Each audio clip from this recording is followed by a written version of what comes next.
பிரபஞ்சம் டிவி அன்பர்களுக்கு ஆத்ம நமஸ்காரங்கள். இன்னைக்கு மிக முக்கிய பதிவு சொல்ல போகிறேன்.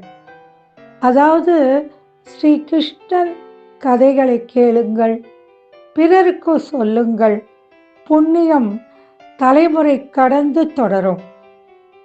பார்க்கலாமா? ஒரு ஐயர் தினமும் வீதி வழியாக கிருஷ்ண பஜ கோவிந்தம் 11வது பாவத்தை பாடியபடி வீடு வீடாக சென்று அன்னம் யாசனம் பெற்று உண்பார். ஒரு நாள் இப்படி வீதி வழியாக அவர் பாடிக்கொண்டு வரும்போது 10 வயது சிறுமி ஒருத்தி அந்த ஐயரை அழைத்தாள். சுவாமி, என் வீட்டுக்கு வருகிறீர்களா? உங்களுக்கு அன்னமிட காத்திருக்கிறேன் என்றாள். ஐயர் அந்த சிறுமியை உற்று பார்த்தார்.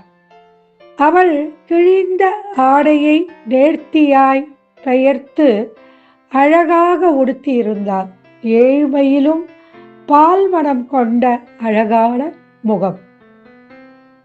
ஐயர் அந்த பெண்ணை பார்த்து, யாரம்மா நீ? என்னை குறிப்பாக உன் வீட்டிற்கு அழைத்து அன்னமிட காரணம் என்ன என்று சொல்லலாமா என்று அன்புடன் கேட்டார்.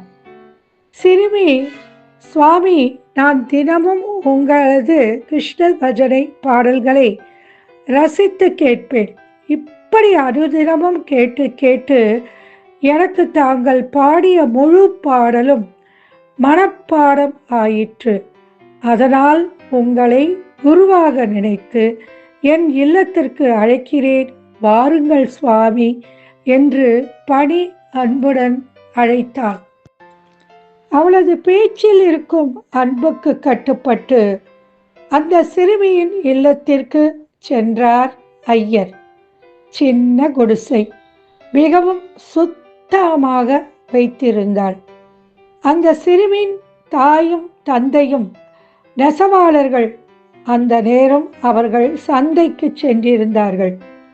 இந்த சிறுமியும் தனக்கு ஒரு சிறிய நெசவு எந்திரத்தை வைத்திருந்தாள்.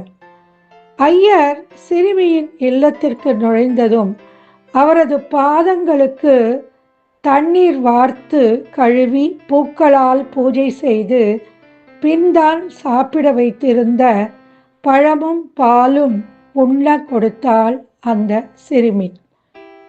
அவளது அன்பான விருந்தோம்பலில் ஆனந்தமாக உணவருந்தினார் ஐயர்.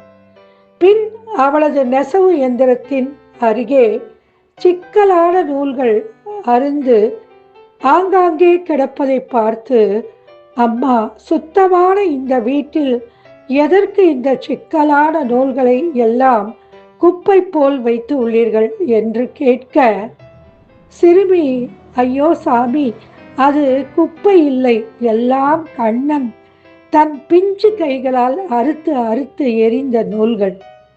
ஐயர் திகைப்புடன், என்னம்மா சொல்கிறாய்? கண்ணன் அறுத்த நூல்களா இது? சிறுமி, ஆமாம் சுவாமி, நான் தினமும் நீங்கள் பாடிய கிருஷ்ண கீர்த்தனைகளை பாடிக்கொண்டே ராட்டினம் சுற்றுவேன். அப்பொழுது கண்ணன் சிறு குழந்தையாக இங்கு வருவான்.